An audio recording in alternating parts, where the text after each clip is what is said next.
Hi hello welcome back my channel. நம்ம இன்னைக்கு நம்மளோட 3 month post pregnancy weight loss journey day 6ல் இருக்கோம். உங்களோட டே இன்னைக்கு எப்படி போச்சு? நல்லபடியாக போச்சா? என்னென்ன சாப்பிட்டீங்க? கமெண்டில் சொல்லுங்கள், நானும் தெரிஞ்சுக்கிறேன். ஓகேவா? சரி, ஜங்க் ஃபுட் எடுக்காமல் உங்களோட நாள் எப்படி போகுது? கஷ்டமாக இருக்குதா? நிறுத்தத்துக்கு ரொம்பவே கஷ்டமாக இருக்குமே. எனக்கும் அப்படி தான் இருக்குது. சரி, எக்ஸசைஸ் ஏதாவது பண்ணிங்களா? வாக்கிங் அல்லது சின்ன சின்ன எக்ஸசைஸ் ஏதாவது பண்ணிங்களா? கால்வலி இப்போ சரியாயிட்டா? பரவாயில்லாமல் இருக்குன்னு நினைக்கிறேன். எனக்கும் பரவாயில்ல. சரி, நான் இன்னைக்கு என்னென்ன சாப்பிட்டேன்னு சொல்லவா? நான் இன்னைக்கு காலையில் எழுந்ததும் வழக்கம் போல் காலையிலையும் நைட்டும் ஒரு கப் டீ குடித்தேன். அதுக்கப்புறம் காலையில் டிஃபனுக்கு சிறுபயிறு, அதாவது பச்சை பயிறுன்னு சொல்லுவாங்கள்ல, அதை தான் பாயில் பண்ணி உப்பு போட்டு எடுத்து சாப்பிட்டுக்கிட்டேன். அதுக்கப்புறம் ஒரு 11 மணி போல் பப்பாளி பழம், அது ஃப்ரெஷ்ஷாக இருந்தது, ஸோ அதை எடுத்து சாப்பிட்டுக்கிட்டேன். அது வீடியோவில் உங்களுக்கு காட்டுவேன் எவ்வளோ சாப்பிட்டேன். சரியா? நீங்கள் என்ன சாப்பிட்டீங்க? ஸ்நாக்ஸுக்கு என்ன சாப்பிட்டீங்கன்னு சொல்லுங்கள், ஓகேவா? அதுக்கப்புறம் ஜங்க் ஃபுட் எடுக்காமல் இருக்கியான்னு கேட்டிங்கல்ல. ஜங்க் ஃபுட்லாம் எடுக்காமலாம் இல்லை, எடுத்துகிட்டு தான் இருக்கேன். என்ன செய்கிறது? சாப்பிடாமல் இருக்க முடியலையே. ஃப்ரூட்ஸ் சாப்பிட்டாலும் ஜங்க் ஃபுட் சாப்பிட்ற மாதிரி இல்லை. அதனால் இன்றைக்கி என்ன சாப்பிட்டேன்னு நான் வீடியோலேயே காட்டுறேன், நீங்களே பார்த்துக்கோங்க. என்னம்மா டயட்டுன்னு சொல்லிட்டு இப்படி சாப்பிட்டுட்டு இருக்கேம்மா, எப்படி நீ உடம்பு குறைப்ப? இதில் ஒன்றை நம்பி நாங்கள் வேறு சேர்ந்துருக்கோமேன்னு சொல்லி நினைக்காதீங்க. அதுக்காக நான் இன்னொரு வழியும் கண்டுபிடிச்சிட்டேன். ஜங்க் ஃபுட் சாப்பிடாம அதுக்கு பதிலாக என்ன சாப்பிட்டா வெயிட் ஏறாது அப்படிங்கிறதுக்கு நான் சர்ச் பண்ணி கஷ்டப்பட்டு கண்டுபிடிச்சேன்னா சொல்ல மாட்டேன், யூடியூப்பில் தான் பார்த்தேன். பாப்கார்ன் சாப்பிட்டா ரொம்ப வெயிட் ஏறாதான், ஓகேவா? அது சாப்பிடலாமா. அடுத்து மக்கானா சாப்பிடலாமா. அதுக்கப்புறம் ஃப்ரூட்ஸ் ஏதாவது நமக்கு ஏற்ற மாதிரி சாப்பிட்டுக்கலாம்.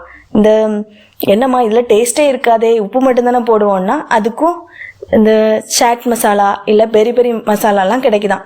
அதை வேணால் நம்ம டேஸ்ட்டுக்காக அதில் தூவி சாப்பிட்டுக்கலாம். அப்படின்னா அந்த நம்ம ஜங்க் ஃபுட் சாப்பிட்ட ஒரு நல்ல இதாக இருக்குமா, ஜங்க் ஃபுட் சாப்பிட்ட மாதிரி ஒரு ஃபில்லிங் இருக்கும், ஓகேவா? அதனால் உங்களுக்கு ஜங்க் ஃபுட் சாப்பிடணுன்னு இருந்தால் பாப்கார்னோ இல்லை மக்கானோ வாங்கி சாட் மசாலா அல்லது பெரி பெரி மசாலா ஏதாவது போட்டு சாப்பிட்டுக்கலாம். நானும் இனி இதை தான் ட்ரை பண்ணலான்னு இருக்கேன். மற்றபடி மிக்சர், சிப்ஸு இதெல்லாம் சாப்பிட்றதுக்கு பதிலாக இதை வாங்கி சாப்பிட்லான்னு இருக்கேன். இன்னும் வாங்கலை, இனிதான் வெளியில் எப்போது போகும்போது தான் வாங்கிட்டு வரணும், ஓகேவா?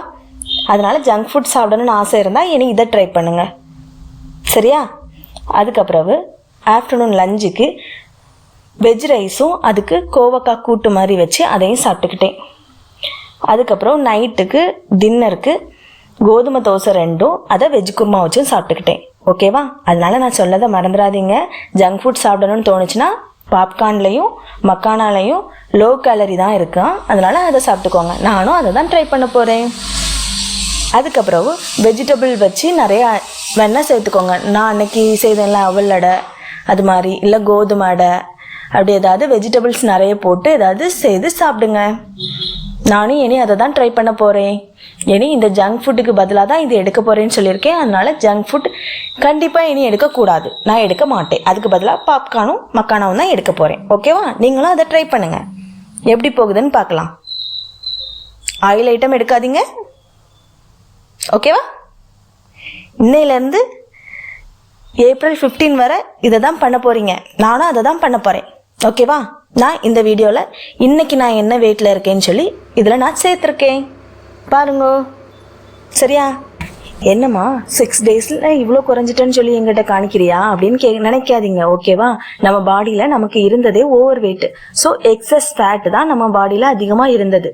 அதில் நம்ம சின்ன மாற்றத்தை கொண்டு வரும்போது நமக்கு எக்ஸஸ் ஃபேட் அதிகம் இருக்கிறதுனால அது உடனே கரைஞ்சி நமக்கு இவ்வளோ குறைஞ்சதாட்டு காட்டுது. ஆனால் நம்ம இதை ரெகுலராக பண்ணிக்கிட்டே இருந்தாதான் இந்த வெயிட் திரும்ப டபுளாக ஏறாமல் இருக்கும்.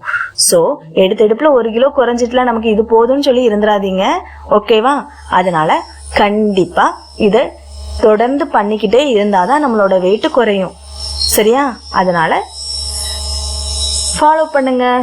உங்களோட டயட் நீங்க எப்படி ஃபாலோ பண்ணி கொண்டு வரீங்களோ அப்படியே கொண்டு வாங்க, சரியா? நமக்கு குறையுது, அதனால நம்ம இது இன்னும் ஜங்க் ஃபுட்லாம் எடுத்துக்கிட்டே இருக்கலாம்னா குறையாது, ஓகேவா? அதே ஞாபகத்தில் வச்சுக்கோங்க. பாய் பாய், நெக்ஸ்ட் வீடியோவில் பார்க்கலாம்.